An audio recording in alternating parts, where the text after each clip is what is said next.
안녕하십니까, 타시엠입니다. 자, 오늘은 3900XT하고 1900K의 비교 테스트를 한번 진행해 보려고 합니다. 지금 이게 얘네들 스펙인데요. 실제 주요 스펙은 이거보다 더 많은데 확실하게 차이 나는 스펙들만 제가 모아놓은 거예요. 원래는 이 항목별로 비교를 해드리려고 제가 표를 만들었는데 이건 뭐 사실 자세히 설명을 해드리면 이것만으로 날셉니다. 그리고 스펙은 스펙일 뿐이고 실제 성능은 뭐 테스트 해보면 다 나오죠. 스펙은 스펙일 뿐이라고 말씀드리는 이유는 사실 항목 하나하나씩 비교를 해보면 최대 부스트 클럭 이거 한 가지 빼놓고는 3900XT가 사실 다 압승이에요. 뭐 제조 공정, 코어 숫자, 캐시 용량, TDP 뭐 기타 등등 다 얘가 앞서고 있습니다. 최대 부스트 말고 내장 그래픽도 1900K가 앞서고 있네요. 3900XT는 내장 그래픽이 없죠. 그래서 최대 부스트하고 내장 그래픽을 빼놓고 나머지는 전부 다 3900이 앞서는 모습을 보여주고 있는데 실제로 벤치를 돌려보면 이 스펙 비교처럼 3900XT가 확실히 앞서는 건 아니에요. 항목별로 차이가 있지만 서로 엎치락뒤치락 합니다. 요 가격은 8월 11일자 가격인데 오늘이 8월 18일이에요. 딱 일주일 지났는데 가격은 여기 써있는 가격들보다 조금씩 떨어졌습니다. 얘는 깔짝 떨어져가지고 한 3-4천원 정도 빠졌고요. 1900K는 한 32,000원 정도 떨어져가지고 지금 최저가가 한 67만 3천원 정도 합니다. 그러니까 현금 최저가 기준으로 지금 가격은 얘가 64만원, 얘가 67만원 정도 한다고 보시면 돼요. 자, 그래서 자세한 스펙 비교는 과감하게 생략하고 넘어가겠습니다. 그 다음은 테스트 시스템 비교인데요. 램하고 파워하고 글카는 완전히 똑같은 애를 썼고요. 메인보드는 당연히 서로 호환이 안 되기 때문에 다르죠. 3900XT는 X570 유니파이를 썼고요. 1900K는 Z490i 어로스 울트라를 썼습니다. 그 다음에 SSD가 서로 다른데 결정적인 차이는 얘는 SATA 방식이고 얘는 NVMe 방식입니다. SATA랑 NVMe는 속도 차이가 꽤 나죠. 이게 1900K를 테스트하고 난 다음에 얘를 빼가지고 여기다 끼웠으면 됐는데 이게 언제부턴지 AMD하고 인텔이 SSD 호환이 안 되네요. 그전에는 안 그랬었거든요. AMD에서 쓰던 거 인텔에 껴도 되고 인텔에서 쓰는 거 AMD에 껴도 됐었는데 이게 언제부턴지 바뀐 모양이에요. 그래서 얘를 갖다가 여기다 끼면 부팅이 안 됩니다. 불스 떠요. 뭔가 간단하게 만져서 해결하는 방법이 있을지 모르겠는데 뭐 귀찮아가지고 그냥 이걸로 꼈습니다. 그래서 SSD의 속도 차이가 벤치 결과에 혹시 영향을 미칠까 해서 벤치 프로그램을 총 10가지를 돌렸는데 그 중에 한 가지는 얘랑 동일한 SSD를 끼우고 돌려봤어요. 완전히 똑같은 건 아니고 여기서 A자 떨어지네. 근데 이거 왜 971로 돼 있냐? 981이죠, 981. 예, 981. 예, 요거죠. 여기서 A자 떨어지네. 예, 걔를 꽂고 돌려봤는데요.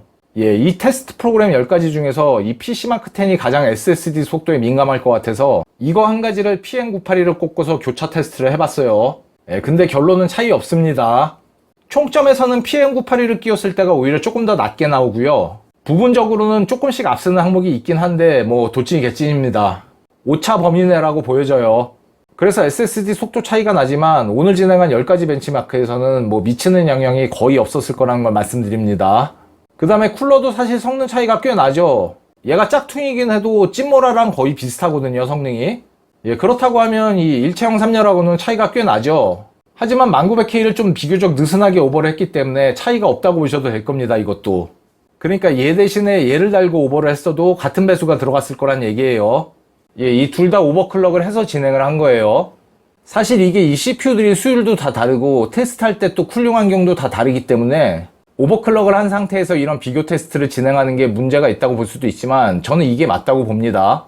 왜냐하면 현실적으로 이런 애들을 오버클럭 하지 않고 그냥 오토로 쓰시는 분들이 많지 않을 거기 때문에 그렇습니다. 그나마 3900XT는 그냥 PBO로 쓰시는 분들도 계시겠지만 이 1900K 같은 경우에는 그냥 오토로 쓰시는 분들 거의 없을 거예요. 사실 이 두 가지 CPU는 제품을 샀을 때 기본 쿨러가 제공이 되지 않습니다. 각자 쿨러를 별도로 구매를 하셔야 되는데요. 아주 보급형 쿨러를 쓰시는 분들이 아니라면 웬만하면 오버클럭을 하고 쓰실 거란 얘기죠. 어쩔 수 없는 성능 차이가 있기 때문에 그렇습니다. 이게 자율주행 자동차처럼 오버클럭도 언젠가는 AI 오버클럭이 되는 시대가 오겠지만 아직은 아닙니다. 그렇다 보니까 인텔이 됐든 AMD가 됐든 자동 오버클럭만으로는 CPU 본연의 성능을 다 끌어내기가 힘들어요, 아직은. 그래서 현실적으로 그냥 오토로 쓰시는 분들이 안 계실 거라고 보면 이런 테스트를 하는 게 맞다는 거죠. 3900XT도 그냥 PBO로 쓰시는 분들이 계시지만 그분들도 램오버까지 안 하고 그냥 쓰시는 분들은 아마 거의 안 계실 거예요. 그러니까 어떤 식으로든 사람 손이 결국은 간다는 겁니다. 그렇다고 하면 어차피 제 성능을 다 못 뽑아내는 자동 오버로 테스트를 진행할 게 아니라, 물론 수율이나 쿨링 환경에 따른 편차가 있겠지만 그 주어진 상태에서 오버클럭이 되는 데까지 집어넣고 이런 테스트를 진행하는 게 현실적으로 맞지 않느냐는 거죠. 그래서 그렇게 오버클럭을 진행한 게 이 상태입니다. 하지만 말씀드린 대로 개체 간의 수율 차이가 있어서 모든 3900XT하고 모든 1900K가 다 이렇게 들어가는 건 아니에요. 더 들어갈 수도 있고 덜 들어갈 수도 있습니다. 그렇게 개체 간의 수율 차이가 있지만 그래도 그게 자동하고 수동의 차이보다는 적을 거라는 거죠. 그러면 얘네들은 아무 손도 안 대고 그냥 초기값 상태 그대로 그냥 오토로 내버려두면 어떻게 되느냐? 3900XT 같은 경우에는 기본적으로 손을 안 대도 PBO가 먹긴 먹어요. 실제로 PBO 메뉴에 들어가 보면 거기 고를 수 있는 항목이 되게 많은데 크게 세 가지로 나눠보면 오토하고 이네이블하고 디세이블하고 세 가지입니다. 처음에 아무것도 손을 안 대면 그냥 오토로 동작을 하고 있는데 그것도 PBO가 동작을 하고 있는 거예요. 그런데 사람이 직접 만져서 그 PBO를 이네이블로 바꿔놓은 거하고 그냥 오토하고 어떤 차이가 있냐면 그냥 오토로 내버려두면 PPT하고 TDC하고 EDC가 막혀 있습니다. 그 상태에서 사람이 직접 이네이블로 바꾸면 어느 정도까지 확장이 되고요. 그래서 그 이네이블로 바꾸는 작업조차 하지 않고 그냥 가만히 오토로 내버려두면 PPT, TDC, EDC 한 개에 막혀가지고 부하가 강한 프로그램을 돌리면은 뭐 한 3.7기가 그 정도로 동작을 합니다. 만약에 PBO를 이네이블로 바꿔주면 PPT, TDC, EDC가 조금 더 확장이 돼가지고 부하가 강한 프로그램 기준으로 올코어 3.9기가까지는 올라가요. 물론 PBO는 쿨러 성능에 따라서 유동적이기 때문에 그거보다 조금 더 들어갈 수도 있고 덜 들어갈 수도 있어요. 어쨌든 이 수동으로 오버클럭 해준 것과는 많은 차이가 있습니다. 이 램오버도 마찬가지고요. 제가 지금 꽂아놓은 G스킬 3200의 CL14짜리는 아무 손도 안 대면 그냥 2133으로 동작합니다. 하다못해 XMP라도 적용시켜야지 그냥 내버려두면 수동으로 오버한 거랑 차이가 많이 납니다. 1900K도 마찬가지입니다. 아수스의 에이펙스 보드를 기준으로 설명드리면 바이오스에 들어갔을 때 아수스 멀티코어 인핸스먼트라는 메뉴가 있죠. 그 메뉴도 이 PBO처럼 세 가지 중에 하나를 고를 수가 있는데 오토하고 이네이블하고 디세이블 세 가지입니다. PBO하고 똑같죠. 그리고 아무것도 손을 안 대면 기본적으로 오토로 되어 있습니다. 그 오토 상태에서 아무것도 손을 안 대고 링스 같은 거 돌려보면 37배속으로 동작해요. 올코어 기준입니다. 일 안 하고 놀고 있을 때는 8배속까지 떨어지고요. 그 아수스 멀티코어 인핸스먼트를 사람이 손을 대서 이네이블로 바꿔주면 부하가 강한 프로그램을 돌렸을 때 올코어 49배속까지는 올라가요. 근데 그것도 쿨러 성능이 좋을 때 얘기입니다. 램오버를 세브램타까지 한 상태에서 쿨러 성능이 좀 떨어지면은 49배속도 유지하기 힘들어요. 이 램도 오버클럭 안 하고 그냥 내버려두면 2133으로 동작하는 거 똑같고요. 그래서 얘나 수동과 자동의 차이는 꽤 커요. 그래서 개체 간의 수율 차이가 있다 하더라도 수동하고 자동의 차이보단 적을 거란 거예요. 자, 그래서 각각 이렇게 지금 오버클럭을 진행을 했고요. 이 상태에서 벤치마크를 돌려보도록 하겠습니다. 테스트에 사용한 프로그램은 이렇게 총 10가지인데 벤치 프로그램 8가지하고 게임 2가지예요. 이 개벤치 같은 경우에는 그냥 재미로 한 건데 뭐 그렇다고 해서 얘가 신뢰도가 완전히 빵점은 아닙니다. 얘도 나름 일정한 기준이 있긴 합니다. 그래서 여러 번 돌려봐도 거의 비슷한 결과가 나와요. 자, 그럼 이제 테스트 영상을 볼 건데 제가 좀 짧게 편집을 한다고 해도 한 2분 정도는 걸릴 것 같아요. 그러니까 테스트 과정 보기가 지루하신 분들은 한 2분 정도 뒤로 넘기시면 됩니다. 자, 그럼 이제 영상 보시죠.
자, 벤치는 다 돌렸고요. 그 결과를 이렇게 표로 만들었습니다.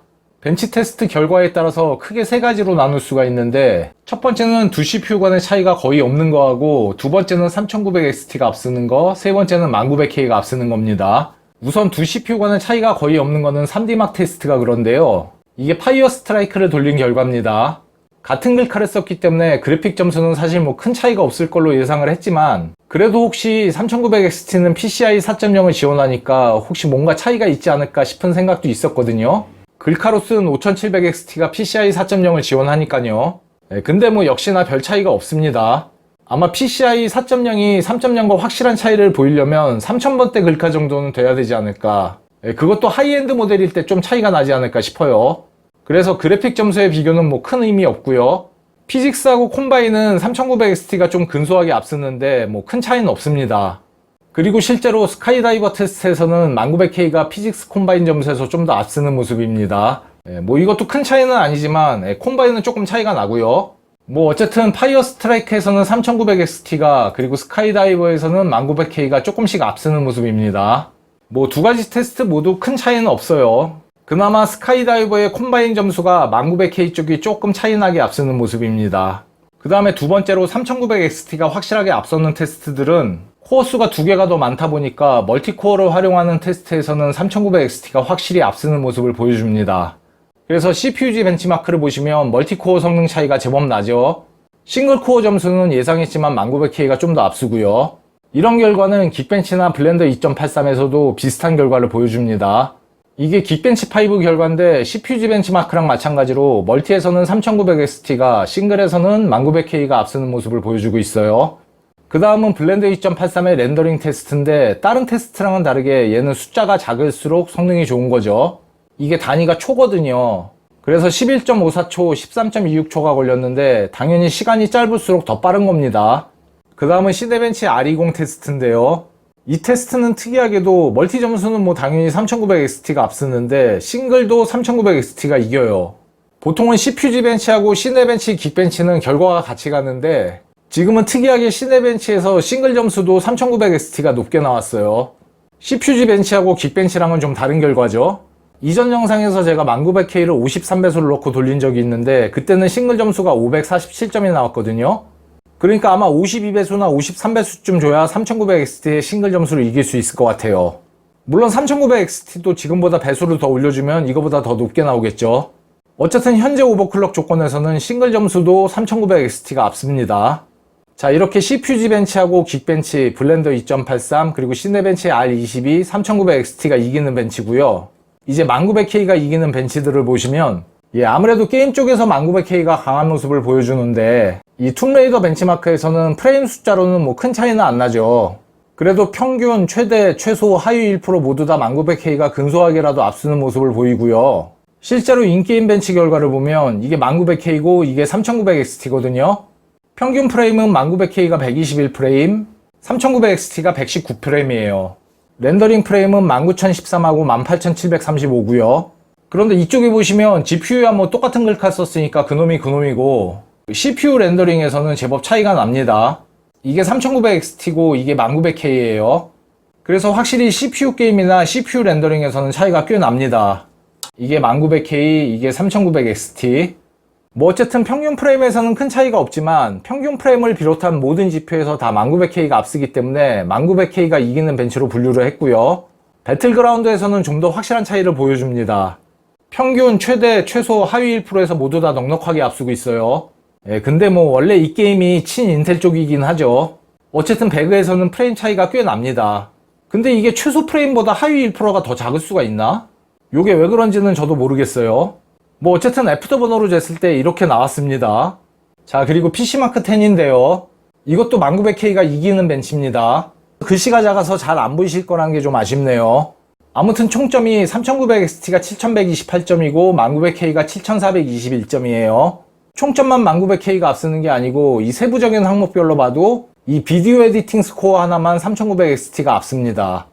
나머지는 전부 다 1900K가 점수가 높은데요. 저한테는 재밌는 게 이 중에서 이 앱 스타트업 스코어하고 웹 브라우징 스코어입니다. 이 점수들이 사실은 제가 개인적으로 CPU 간의 우열을 따지는 그런 조건이거든요, 이게. 제가 이전에 3200G하고 3400G하고 3500X를 비교한 영상이 있었는데 그때도 제가 체감으로나마 이런 비슷한 테스트를 했었어요.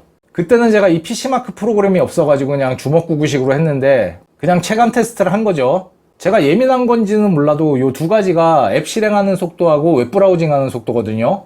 요게 느린 애들을 제가 좀 개인적으로 답답해 합니다.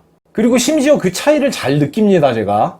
뭐 그건 뭐 저만 그런 건 아니죠. 다른 분들도 이 차이를 느끼시는 분들이 좀 있을 거예요. 그래서 저는 이전에도 이 라이젠이 뭔가 인텔 CPU에 비해서 이렇게 살짝 버벅거리는 그런 느낌을 꼭 받았거든요. 한 박자 느린 그 기분. 요거 아시는 분들 많을 거예요. 사실 무시해도 될 만한 차이입니다, 그게. 근데 예민한 사람들은 그게 사실 되게 거슬려요. 저도 그런 편이고요.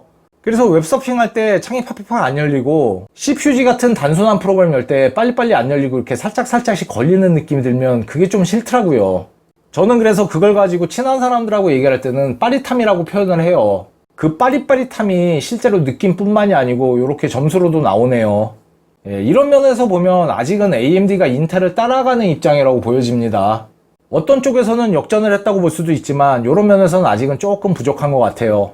자, 어쨌든 그래서 PC마크 10에서는 1900K 우세입니다. 자, 마지막으로 개벤치인데 이건 뭐 그냥 재미로 돌려본 거예요. 솔직히 이 개벤치는 정확히 뭘 측정하는 건지는 모르겠어요. 그게 뭘 측정하는 건지도 모르니까 그냥 재미로 해본 건데요. 이 벤치마크도 항상 인텔 쪽이 우세합니다. 그러니까 얘도 무슨 빠릿함을 재는 것 같아요. 자, 이렇게 오늘 두 가지 CPU를 비교해 봤는데요. 똑같은 벤치 결과지만 쓰시는 분들의 사용 목적에 따라서 어떤 CPU가 더 낫다고 판단을 하실 수 있을 것 같아요. 저 같은 경우에 제 사용 목적에 맞춰서 이 두 가지 중에 하나를 고르라면 저는 안 가르쳐 드리겠습니다. 비밀이에요. 자, 오늘 영상은 여기까지입니다. 긴 시간 동안 시청해 주셔서 감사합니다. 안녕히 계십시오.